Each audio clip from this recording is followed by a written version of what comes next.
शादी की पहली रात सबके लिए उत्साह से भरी होती है। शादी की पहली रात को लेकर लड़कियों में कुछ ज़्यादा टेंशन होती है। ऐसी ही कहानी कुछ इस महिला की है। महिला ने बताया कि जब मैं हाथ में दूध का गिलास लेकर बेडरूम में घुसी, अब तक सब कुछ वैसे ही था जैसा मैंने सोचा था, लेकिन मुझे बिल्कुल भी आभास नहीं था कि मुझे कुछ ही देर में जोरदार झटका लगने वाला है। सपनों के मुताबिक जब मैं कमरे में आती हूँ तो मेरा पति मुझे कसकर गले लगाता है, चुंबनों की बौछार कर देता है और सारी रात मुझे प्यार करता रहता है। लेकिन वास्तविकता में जब मैं कमरे में घुसी उससे पहले ही वो सो चुका था। तब 35 की उम्र में मैं वर्जिन थी। मेरे लिए ये बेहद तकलीफ भरा था। ऐसा लगा कि मेरे पूरे अस्तित्व को नकार दिया हो। कॉलेज के दिनों में ही नहीं, ऑफिस में भी मैंने कई लड़के और लड़कियों के बीच गहरी दोस्ती देखी थी। वो अपने पार्टनर के कंधों पर अपना सिर टिकाए होते, हाथ पकड़े घूमा करते थे। तब मैं सोचती थी कि काश मेरे साथ भी कोई होता। मुझे अपनी ज़िंदगी में ऐसे ही किसी साथी की तमन्ना नहीं करनी चाहिए थी। मेरा एक बड़ा परिवार था, 4 भाई, 1 बहन और वृद्ध माता पिता। इसके बावजूद मुझे हमेशा अकेलापन महसूस होता था। मेरे सभी भाई बहन शादीशुदा थे और उनका अपना परिवार था। कभी कभी मुझे लगता कि क्या वो मेरी परवाह भी करते हुए कि मेरी उम्र बढ़ रही है और मैं अभी तक अकेली हूँ। मेरे दिल में भी प्यार की इच्छाएं थी, लेकिन यह तन्हाइयों से घिरा हुआ था। कभी कभी मुझे लगता कि यह केवल इसलिए है क्योंकि मैं मोटी हूँ। क्या मर्द मोटी लड़कियों को नापसंद करते हैं? क्या मेरे वजन की वजह से मेरा परिवार मेरे लिए जीवन साथी नहीं ढूंढ पा रहा है?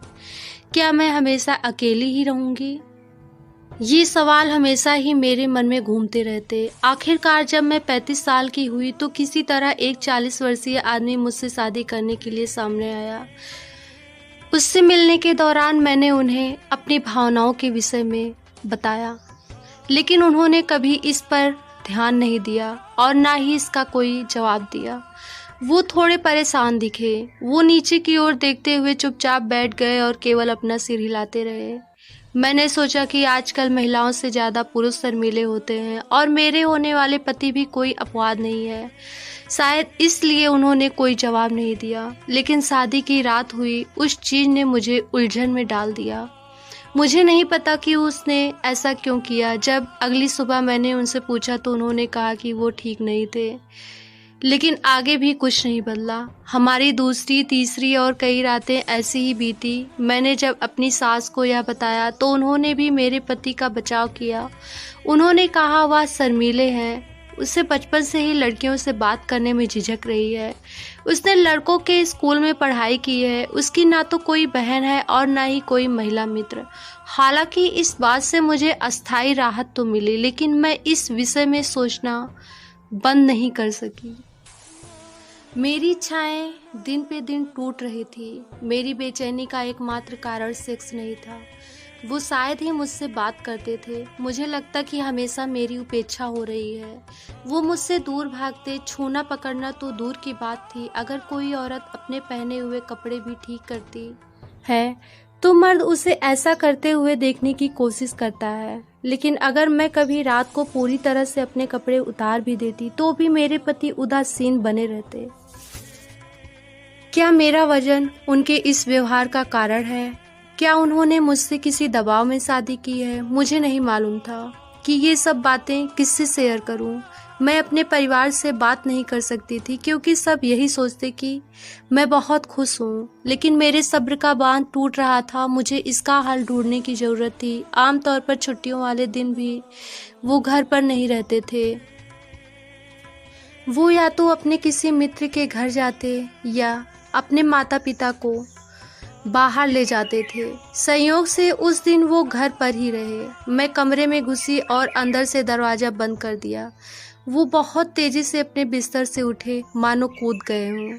मैं उनके पास गई और प्यार से पूछा, क्या आप मुझे पसंद नहीं करते? हम अब तक एक बार भी अंतरंग नहीं हुए हैं, ना ही आपने अब तक कभी अपनी भावनाओं के विषय में ही बताया। आखिर आपकी समस्या क्या है? उन्होंने झटके से जवाब दिया, मुझे कोई समस्या नहीं।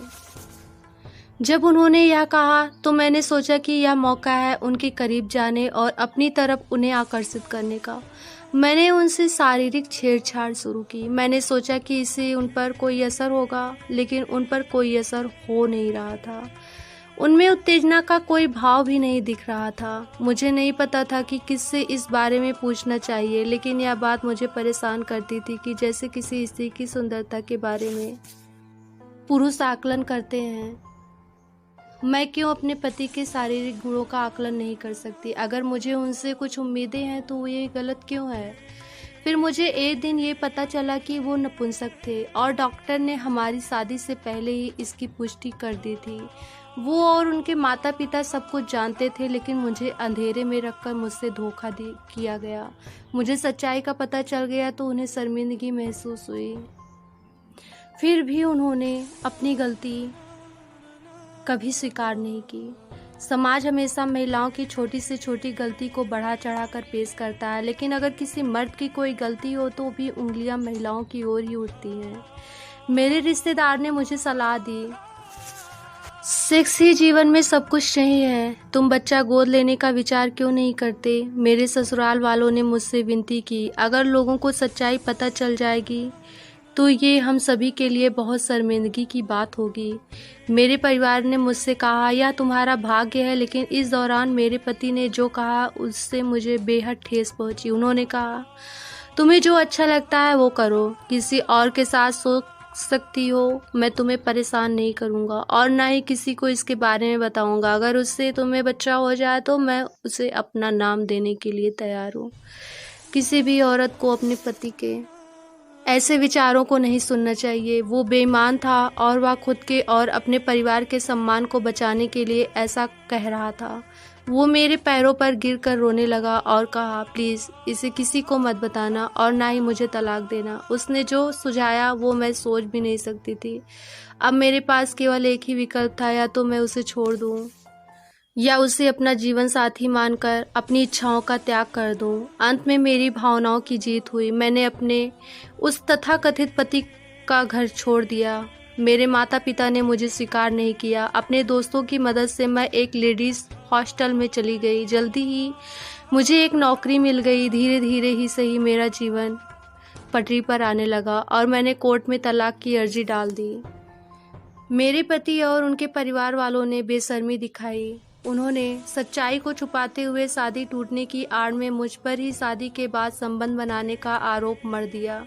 मैं लड़ी और अपनी मेडिकल जांच करवाई। 3 साल लग गए, लेकिन आखिरकार मुझे तलाक मिल ही गया। मुझे ऐसा लगा जैसे कि मेरा पुनर्जन्म हुआ है।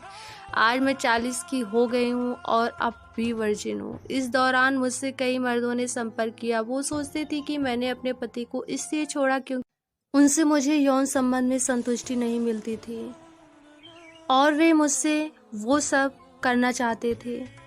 यह मेरे बारे में गलत और बकवास बातें थी। मैं उस मर्द का इंतज़ार कर रही हूँ। तब तक मैं अपने दोस्तों से उनके सेक्सुअल लाइफ के बारे में बातें करके ही खुश हूँ और जब भी मेरे दिमाग में सेक्स की बात आती है तो इसके लिए वेबसाइट मेरे सबसे अच्छे दोस्त हैं। वैसे लोगों की कमी नहीं है जो उससे मुझे आंकते हैं। मैं मानती हूँ कि ऐसे लोग समझते हैं कि महिलाएं बेजान वस्तु हैं, जबकि महिलाओं में भी बहुत सी संवेदनाएं होती हैं। कहानी पसंद आए तो लाइक एंड शेयर एंड